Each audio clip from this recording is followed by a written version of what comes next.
അപ്പൂട്ട, വിളക്ക് കരിന്തിരി കത്തുവാണല്ലോ അപ്പൂട്ട. അണയാറായിട്ടുണ്ടാവും.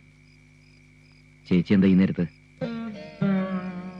ആർക്കും ഏത് നേരത്തും കൊട്ടാരം വീട്ടിൽ ഭിക്ഷയാഴ്ച വരാമെന്നറിയാം. ഞാനും ഭിക്ഷയാഴ്ച വന്നതാ. ഒരുപാട് പ്രാവശ്യം ഈ മുറ്റത്ത് കൈനീട്ടി നിന്നിട്ടുണ്ട്. ഇന്ന് ഞാൻ കൈനീട്ടുക എന്റെ മോൾക്ക് വേണ്ടി. എന്താ ചേച്ചി ഇത്? ഞാൻ എന്തൊക്കെയോ പറഞ്ഞു എന്ന് വെച്ച്. കൊട്ടാരം വീട്ടിലെ കുട്ടി എന്റെ മോൾക്ക് പുടവ കൊടുക്കാൻ ആഗ്രഹിക്കുന്നു എന്നറിഞ്ഞ ഇതിൽ പര ഭാഗ്യം എനിക്ക് എന്താ? സത്യം ഞാൻ പറഞ്ഞത്. ഈ അമ്മയുടെ ഉള്ളിന്റെ ഉള്ളില് അമ്പിളിയെ നിനക്ക് തരണമെന്ന് തന്നെയാ. പക്ഷെ കഴിയില്ലല്ലോ മോനെ, അയാള് സമ്മതിക്കില്ല.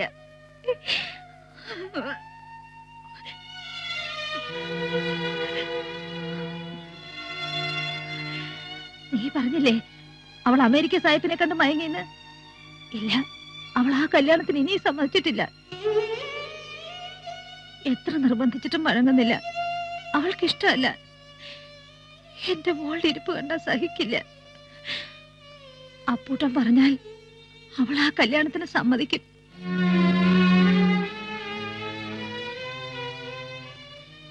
അപ്പൂട്ടൻ പറഞ്ഞാലേ അനുസരിക്കൂ. പറഞ്ഞു മനസ്സിലാക്കണം, അനുഗ്രഹിക്കണം.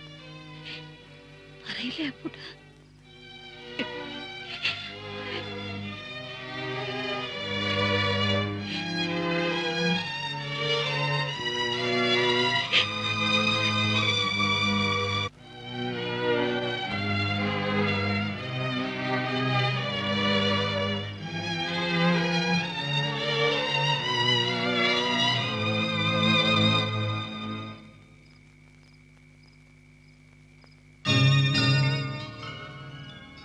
എടാ പമ്പര വിധി,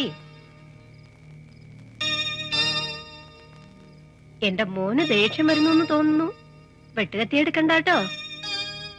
അറിയാം എന്റെ മോന്റെ മനസ്സുരുകയാണെന്ന്. ഒന്നും തിരിച്ചു പ്രതീക്ഷിക്കാതെ എന്റെ മോൻ ഒരുപാട് പേരെ സഹായിച്ചു. ഇവിടെ മാത്രം തെറ്റുപറ്റിപ്പോയി. അവള് പറഞ്ഞതൊക്കെ നേരാ. കുട്ടിക്കാലത്തേ ഉള്ള നിന്റെ സ്വഭാവ എന്തെങ്കിലും ഒന്നിനെ കൂടുതലായിട്ട് ആശിക്കുക, കിട്ടാതെ വരുമ്പോ ശാഠ്യം പിടിക്കുക. ശാഠ്യം പിടിച്ചാ കിട്ടുന്നതാണോടാ പെണ്ണിന്റെ മനസ്സ്? അവക്കിഷ്ടയില്ലെങ്കിൽ പിന്നെ എന്തിനാ മോനെ? അമ്പിളി അല്ലെങ്കിൽ ഇനി ഒരുത്തി. നിന്നെ ജീവന് തുല്യം സ്നേഹിക്കുന്ന ഒരു പെൺകുട്ടി ഈ വീട്ടിൽ കയറി വരും. എന്റെ മോന്റെ മനസ്സ് തളരരുത്. അമ്മയുടെ അഭിപ്രായം പറഞ്ഞോട്ടെ, അനുസരിക്കോ? എന്റെ മോൻ അവളെ മറന്നേക്ക്.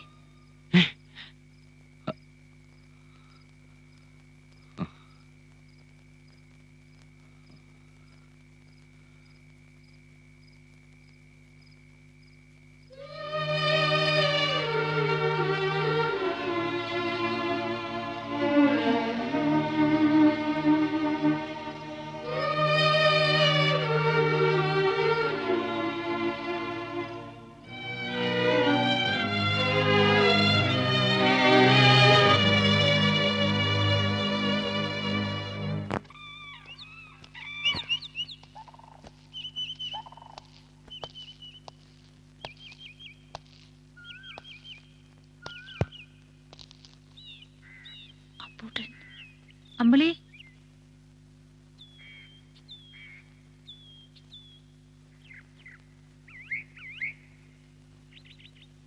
അമ്പിളി ഒന്ന് കാണുമായിരുന്നു.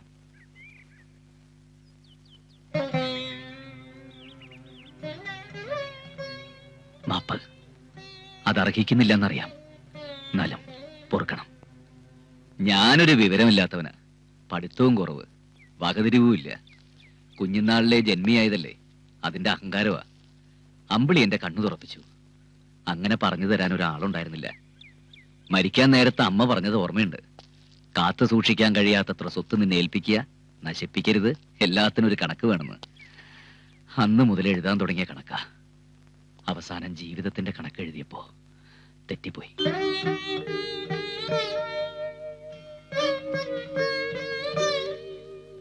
എന്റെ ആഗ്രഹം ഉള്ളിൽ മാത്രം ഒതുക്കിയത് തെറ്റ്. പറയാനൊട്ട് ധൈര്യം ഉണ്ടായില്ല. ഇപ്പൊ ബോധ്യായി എല്ലാം എന്റെ അത്യാഗ്രഹമായിരുന്നു. ഞാൻ കാരണം അമ്പിളിയുടെ ഭാവി നശിക്കരുത്. അമ്പിളിക്ക് ഡോക്ടർ രാജീവൻ തന്നെയാണ് യോജിച്ചത്. ആ കല്യാണം നടക്കണം. അമ്പിളി സമ്മതിക്കണം. നിങ്ങൾ സന്തോഷമായിട്ട് ജീവിക്കണത് എനിക്ക് കാണണം.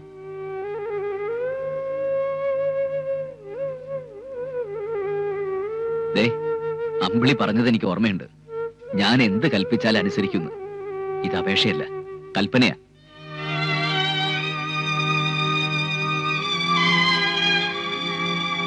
ഇതിനകത്ത് ഞാൻ അമ്പിളിക്ക് വേണ്ടി വാങ്ങിവെച്ച സമ്മാനങ്ങളാ. ഇത് അപ്പൂട്ടിന്റെ മനസ്സാ, ഹൃദയമാ. എല്ലാം സ്വീകരിക്കണം. എന്റെ വിവാഹ സമ്മാനമായിട്ട് കൂട്ടിയാൽ മതി.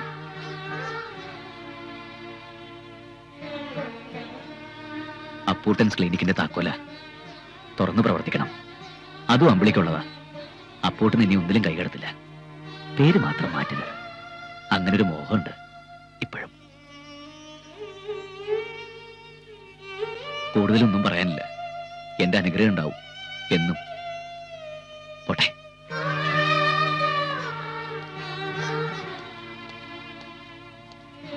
പിന്നെ ഇനി ഒരു കണക്കും കുറിച്ചിടില്ല.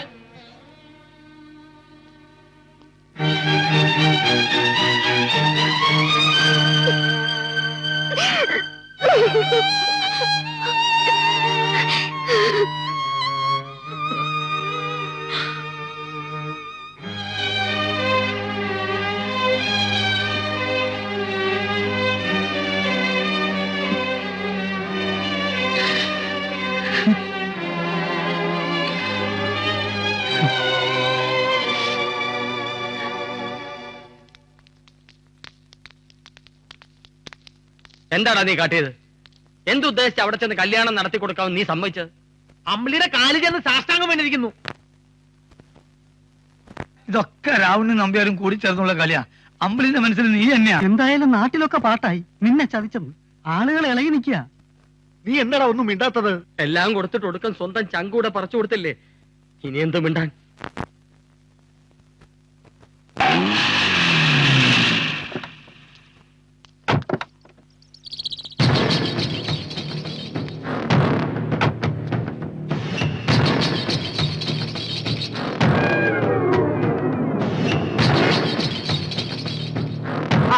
എല്ലാവരും ഉണ്ടല്ലോ.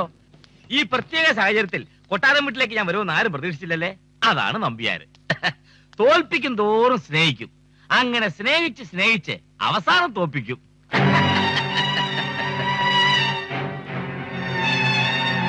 അപ്പൂട്ട, നീ ചെയ്തത് വളരെ നല്ലൊരു കാര്യമാണ്. അതിന് നന്ദി കൂടി പറയാനാണ് ഞാനിപ്പോ വന്നത്. പിന്നെ ഇനിയെങ്കിലും അപ്പൂട്ടൊരു പാഠം പഠിക്കണം. മനുഷ്യ സ്നേഹം ഔദാര്യം എന്നൊക്കെ പറഞ്ഞ് വെറുതെ കാശ് വാരിക്കൊരി കൊടുക്കുന്നത് മണ്ടത്തരമാണ്, അല്ലേ? ഇല്ലെങ്കിൽ ലോക നടപ്പ് നമ്മൾ നോക്കണ്ടേ? ഡോക്ടർ പെണ്ണിന് ഡോക്ടർ ചക്കൻ, എഞ്ചിനീയർക്ക് എഞ്ചിനീയർ, കൃഷിക്കാരന് ഒരു കൃഷിക്കാരത്തി പെണ്ണ്. അത്രയൊക്കെ നമ്മൾ ആഗ്രഹിക്കാവൂ.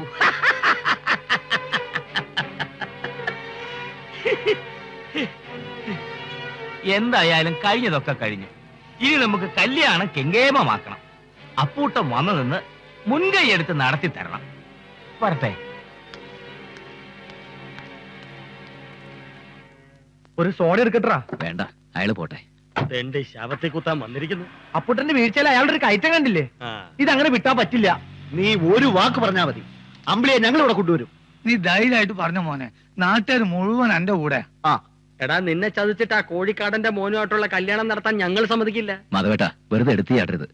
അവൾക്ക് അതാണ് ഇഷ്ടമെങ്കിൽ പിന്നെ എന്തിനാ? അപ്പുട്ട, നീ വെറുതെ വേദാന്തം ഓതണ്ട. നിന്റെ ചങ്കിടിപ്പ് ഞങ്ങൾക്കറിയാം. എടാ, നീ ഞങ്ങൾ പറയണമെന്ന് കേൾക്കടാ. ഇനി ആരും ഒന്നും പറയണ്ട. അമ്പിളിയുടെ കല്യാണം നടത്തി കൊടുക്കാന്ന് ഞാൻ ഏറ്റതാ. അതുകൊണ്ട് നമ്മൾ ഒരുമിച്ച് പോയി നിന്ന് നടത്തി കൊടുക്കുന്നു. നമ്മൾ ഒരുമിച്ചല്ല, നീ ഒറ്റയ്ക്ക് പോയി നടത്തുന്നു. വരണടാ, പോവാം.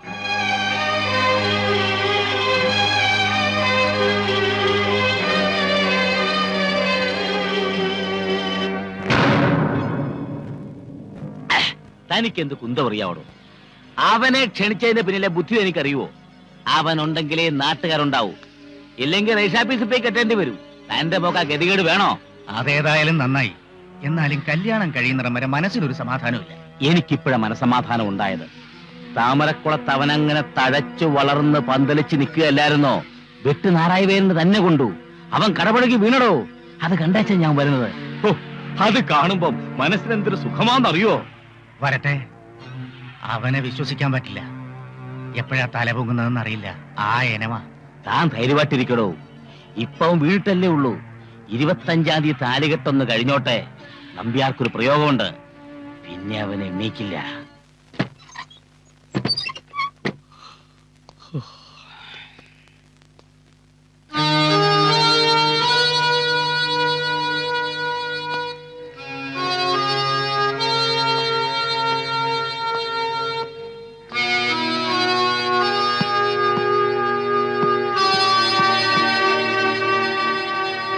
എന്താ എല്ലാരും ഇവിടെ?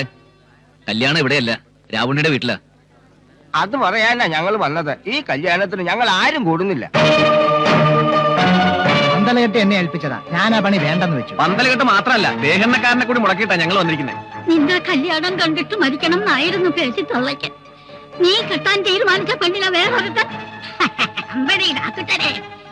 നീ പെറ്റ് വീണത് ഈ കൈകളിലാണെങ്കിൽ ഞാൻ ഈ കല്യാണം കലക്കുവിടാ പൂട്ടാ. അപ്പൂട്ടാ, ഞങ്ങൾ രാവണിയുടെ വീട്ടിലേക്ക് പോകാൻ നിശ്ചയിച്ചിരിക്കുക. സാധാരണ അച്ഛനും കാരണവന്മാരും ഒക്കെ ആണല്ലോ പെണ്ണി ചോദിക്കാൻ പോകുന്നത്.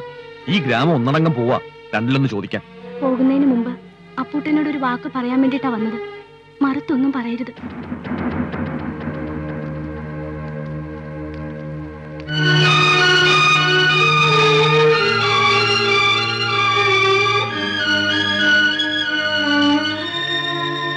ആരോരും ഇല്ലാത്തവനാണ് അപ്പൂട്ടെന്ന് ഇടക്കിടക്കൊരു തോന്നലുണ്ടാകാറുണ്ട്.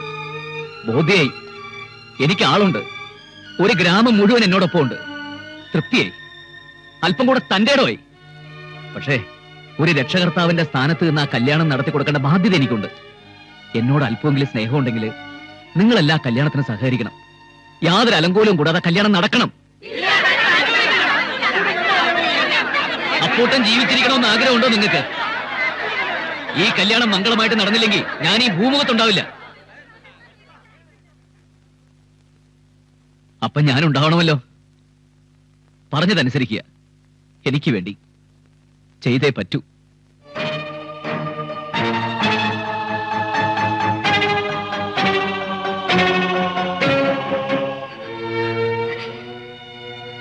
ചേച്ചിയോട് എത്ര സ്നേഹം ഉണ്ടായിട്ടാ അപ്പൂട്ടിന് ഇതൊക്കെ വാങ്ങി സൂക്ഷിച്ചത്.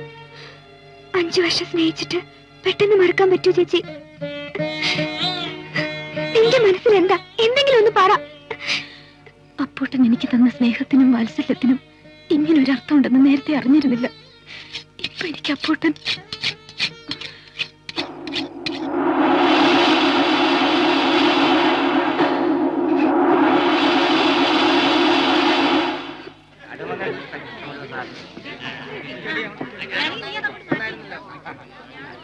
വേഗം വേഗം വേഗം വേണം. അതെ, ആ പൂപ്പന്തലോട് കെട്ടിക്കോളൂ. രാമൂട്ടി, ഇത് കഴിഞ്ഞ് ഇത് മുൻവശത്തും കെട്ടണം. അവിടെയല്ലേ? അപ്പോട്ടാ, ഈ ചെരുവത്തിനകത്ത് അമ്പിളിയിരുത്തി ഇരു ചെവി അറിയാതെ കടത്തി തരാം. നീ ഒരു വാക്ക് പറഞ്ഞാ മതി. ചാക്കുണ്ണി, ആ വടക്കേ ഭാഗത്തെ ടാർപ്പായി ഒന്നുകൂടി വലിച്ചു കെട്ടിക്കോളൂ. മഴ പെയ്ത വെള്ളം അകത്ത് വീഴണ്ട. പുല്ല്.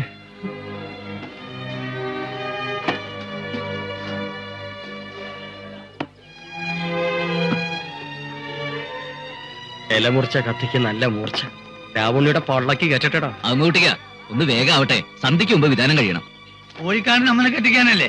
പതുക്കെ പറ്റൂ. വെട്ടിയല്ലേടാ നമുക്ക്.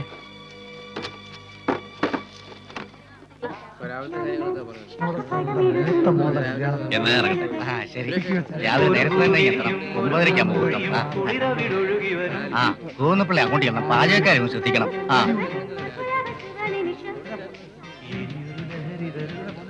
അതവിടെ ഞാൻ കെട്ടിയിട്ട്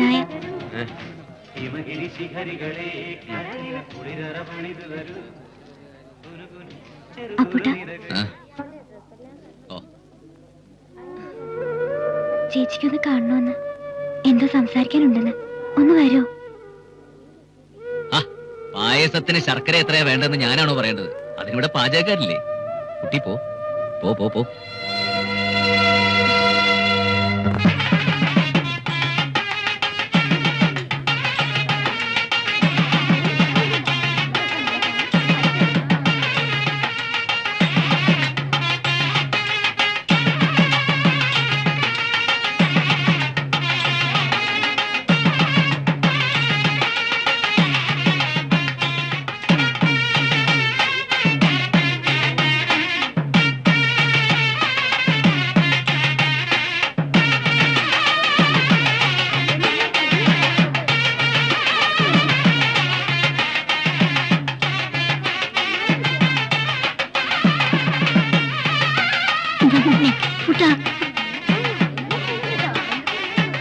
എടോ മുഹൂർത്തമായി, പെണ്ണിനെ വിളിക്കേ.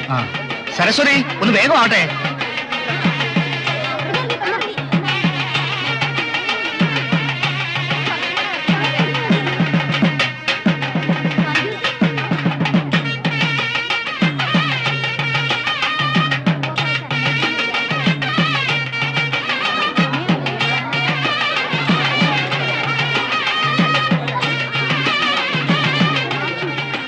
അച്ഛന്റെ അമ്മാവന്റെ അനുഗ്രഹം വാങ്ങുമോ?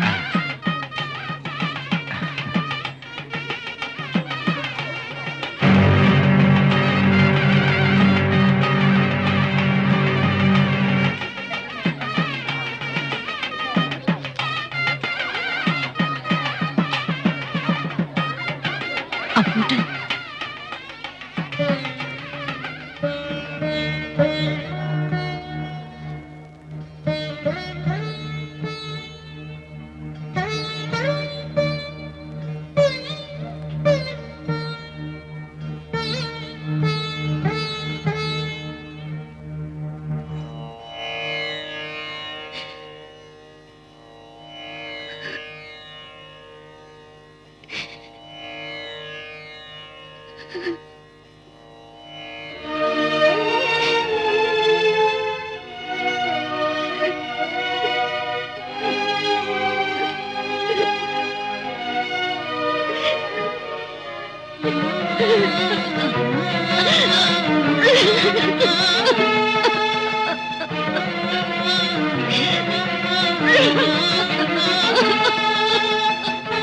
അമ്പളി, അമ്പളി എന്താ ഇത്?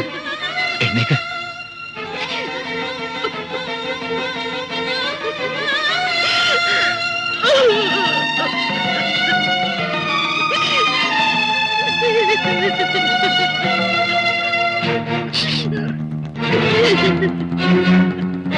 Ha ha ha.